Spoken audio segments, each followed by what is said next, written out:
Hello friends, வாங்க படிக்கலாம். இன்றைக்கி நம்ம எம்ப்ளாயிஸ் டேபிளில் இருக்கக்கூடிய டேட்டாவை நம்ம ப்ராசஸ் பண்ண போகிறோம். ஓகேவா?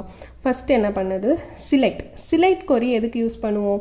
சிலெக்ட் கொரியை யூஸ் பண்ணி நம்ம டேபிளில் இருக்கக்கூடிய டேட்டாவை ரிட்ரைவ் பண்ணுவோம். ஓகேவா? இந்த எம்ப்ளாயிஸ் டேபிளில் employee ID, name, department, salary, age, city இதெல்லாம் காலம். இதில் இருக்கக்கூடிய ரோஸ் எல்லாம் அதில் இருக்கக்கூடிய வேல்யூ. ஓகேவா? இப்போ நம்ம இந்த டேபிளில் இருந்து நேமும் சேலரியும் நம்ம பார்க்கணும் அப்படின்னு நினச்சோன்னா நம்ம எப்படி கொரி எழுதணும்னா, select name comma salary from employees. இந்த எம்ப்ளாயீஸ் டேபிளில் இருந்து நேமும் சேலரியும் நமக்கு வியூ பண்ணி பார்க்கணுன்னா இந்த கொரி எழுதுவோம். அப்போ இதோட ரிசல்ட் என்ன வரும் நீங்கள் சொல்லுங்கள் பார்ப்போம். இந்த ரிசல்ட்டில் நேமும் சேலரியும் அதில் என்னெல்லாம் டீட்டெயில்ஸ் இருக்கோ அது ஃபுல்லாக வரும். ரிசல்ட்டை பார்ப்போமா? இங்கே பாருங்கள், ரிசல்ட்டில் என்ன இருக்குது, நேம், சேலரி, அப்புறம் எல்லா ரோஸில் உள்ள நேமும் எல்லா ரோஸில் உள்ள சேலரியும் இருக்குது. இதுதான் சிலெக்ட் கொரி. அப்படி சிலெக்ட் கொரியை யூஸ் பண்ணி நம்ம ஒரு டேபிளில் இருக்க டேட்டாவை வியூ பண்ணிக்கலாம். ஓகேவா?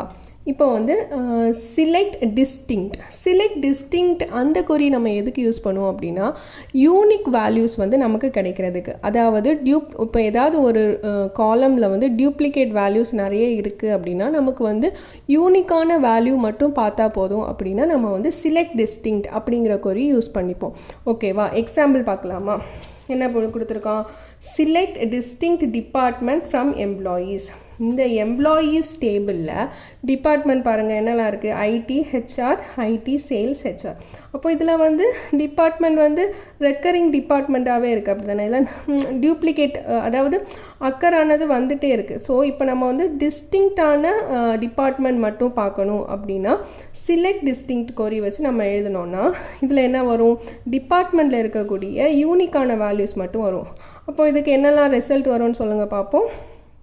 ஐடி, ஹெச்ஆர், சேல்ஸ், இந்த மூணு தான் இதில் உள்ள யூனிக்கான வேல்யூ. அப்போ நம்ம எப்படி ஒரு டேபிளில் இருக்க யூனிக்கான வேல்யூ பார்ப்போம்னு பாருங்கள். Select distinct department from employees. Select distinct கொடுத்துட்டு எந்த காலமில் உள்ள யூனிக்கான வேல்யூ கொடுக்கணுமோ அந்த காலம் நேம், அப்புறம் எந்த டேபிள் அப்படின்னு கொடுத்தா நமக்கு அவுட்புட் வரும். அவுட்புட் பார்க்கலாமா? இப்போ பாருங்கள், ரிசல்ட்டில் டிபார்ட்மெண்ட்டில் என்னெல்லாம் வேல்யூஸ் இருக்கும், ஐடி, ஹெச்ஆர், சேல்ஸ், இந்த மூணு தான் யூனிக்கான வேல்யூஸ். அவ்வளோதான். Happy learning.